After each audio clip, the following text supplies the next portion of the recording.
বিসমিল্লাহির রাহমানির রাহিম। সূরা আল হাসর। আয়াত ৮। এই সম্পদ অভাবগ্রস্ত মুহাজিরদের জন্য যারা নিজেদের ঘরবাড়ি ও সম্পত্তি হতে উৎখাত হয়েছে। তারা আল্লাহর অনুগ্রহ ও সন্তুষ্টি কামনা করে এবং আল্লাহ ও তার রাসূলের সাহায্য করে। তারাই তো সত্যাশ্রয়ী। আয়াতের তাফসীর। এ সম্পদ অভাবগ্রস্ত মুহাজির, ধর্মের জন্য স্বদেশত্যাগী দের জন্য, যারা নিজেদের ঘর বাড়ি ও সম্পত্তি হতে বহিষ্কৃত হয়েছে। তারা আল্লাহর অনুগ্রহ ও সন্তুষ্টি কামনা করে এবং আল্লাহ ও তার রসূলকে সাহায্য করে। তারাই তো সত্যাশ্রয়ী। এই আয়াতে মালেফাই কোথায় ব্যয় করা হবে তার সঠিক দিক নির্দেশনা করা হয়েছে। অনুরূপ মুহাজির সাহাবীদের ফজিলত, তাদের ঐকান্তিকতা এবং তাদের সততার কোথাও তুলে ধরা হয়েছে। এরপরেও তাদের ঈমানের ব্যাপারে সন্দেহ পোষণ করা কুরআনকে অস্বীকার করার নামান্তর। আয়াত ৯। মুহাজিরদের আগমনের পূর্বে যারা এই নগরীতে বসবাস করেছে ও ঈমান এনেছে তারা মুহাজিরদেরকে ভালোবাসে এবং মুহাজিরদেরকে যা দেয়া হয়েছে তার জন্য তারা অন্তরে বিদ্বেষ পোষণ করে না, আর তারা তাদেরকে নিজেদের উপর প্রাধান্য দেয় নিজেরা অভাবগ্রস্ত হলেও। যারা কার্পণ্য হতে নিজেদেরকে মুক্ত করেছে তারাই সফলকাম। আয়াতের তাফসীর। আর তাদের মুহাজিরদের আগমনের পূর্বে যারা এ নগরী মদিনা তে বসবাস করেছে ও বিশ্বাস স্থাপন করেছে, তারা মুহাজিরদেরকে ভালোবাসে এবং মুহাজিরদেরকে যা দেওয়া হয়েছে তার জন্য তারা অন্তরে ঈর্ষা পোষণ করে না। ২ বরং নিজেরা অভাবগ্রস্ত হলেও তারা তাদেরকে নিজেদের উপর প্রাধান্য দেয়। ৩ আর যাদেরকে নিজ আত্মার কার্পণ্য হতে মুক্ত রাখা হয়েছে তারাই সফলকাম। ৪ এ থেকে আনসারী সাহাবাদেরকে বোঝানো হয়েছে। যারা মুহাজির সাহাবাদের মদিনা আসার পূর্ব থেকেই মদিনার বাসিন্দা ছিলেন এবং মুহাজিরদের হিজরত করে মদিনা আসার পূর্বেই তাদের অন্তরে ঈমান প্রতিষ্ঠা লাভ করেছিল। তবে এর অর্থ এই নয় যে মুহাজির সাহাবাদের ঈমান আনার পূর্বেই আনসারী সাহাবাগণ ঈমান এনেছিলেন। কেননা তাদের অধিকাংশই মুহাজির সাহাবাদের ঈমান আনার পর ঈমান এনেছেন। অর্থাৎ তাদের পূর্বে, এর অর্থ তাদের হিজরত করার পূর্বে। আর বলতে অর্থাৎ মদিনাকে বোঝানো হয়েছে।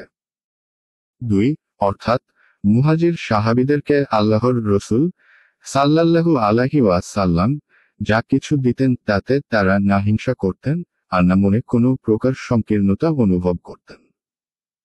যেমন মালে ফাই পাওয়ার প্রথম অধিকারী তাদেরকেই গণ্য করা হয়। এতে আনসার সাহাবীগণ কিছুই মনে করেননি। ৩ অর্থাৎ নিজেদের তুলনায় মুহাজিরদের প্রয়োজনকে অগ্রাধিকার দিতেন। নিজেরা ক্ষুধার্ত থাকতেন কিন্তু মুহাজিরদেরকে খাওয়াতেন।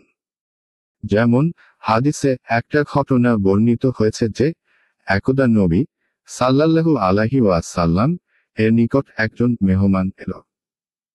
কিন্তু রসূল সাল্লাল্লাহু আলাইহি ওয়াসাল্লাম এর ঘরে কিছুই ছিল না। সুতরাং একজন আনসারী সাহাবী তাকে নিজের বাড়িতে নিয়ে গেলেন।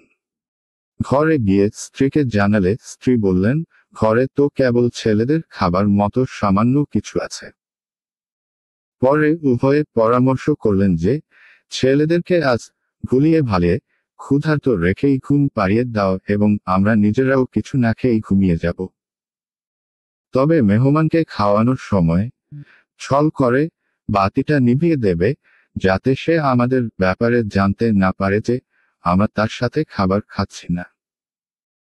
সকালে যখন এই সাহাবী রসূল সাল্লাল্লাহু আলাইহি ওয়াসাল্লাম এর নিকট উপস্থিত হলেন, তখন তিনি তাকে বললেন যে মহান আল্লাহ তোমার ও তোমার স্ত্রীর ব্যাপারে এই আয়াত অবতীর্ণ করেছেন।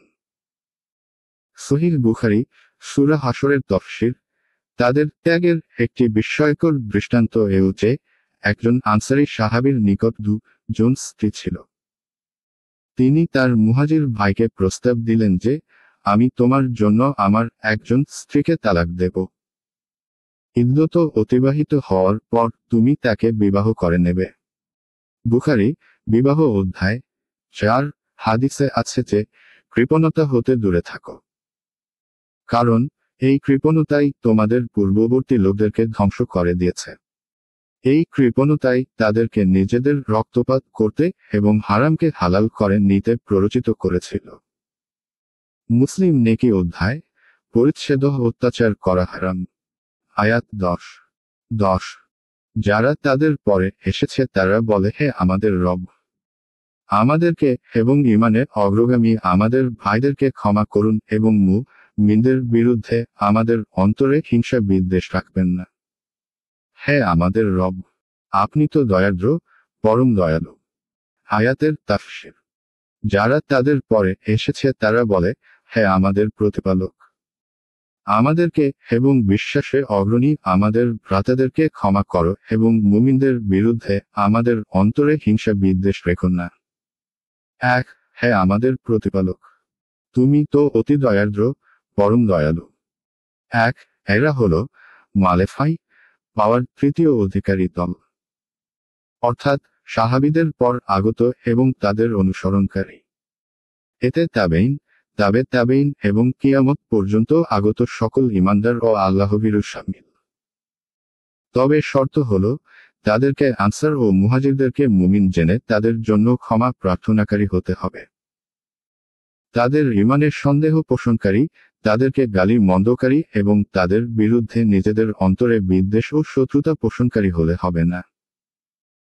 ইমাম মালিক রাদিয়াল্লাহু আনহু এই আয়াত থেকেই তথ্য সংগ্রহ করে বলেছেন যে রাফেজি শিয়া যে সাহাবায়ে কেরাম রাদিয়াল্লাহু আনহু দেরকে গালমন্দ করে, সে মালেফাই থেকে কোনো অংশ পাবে না।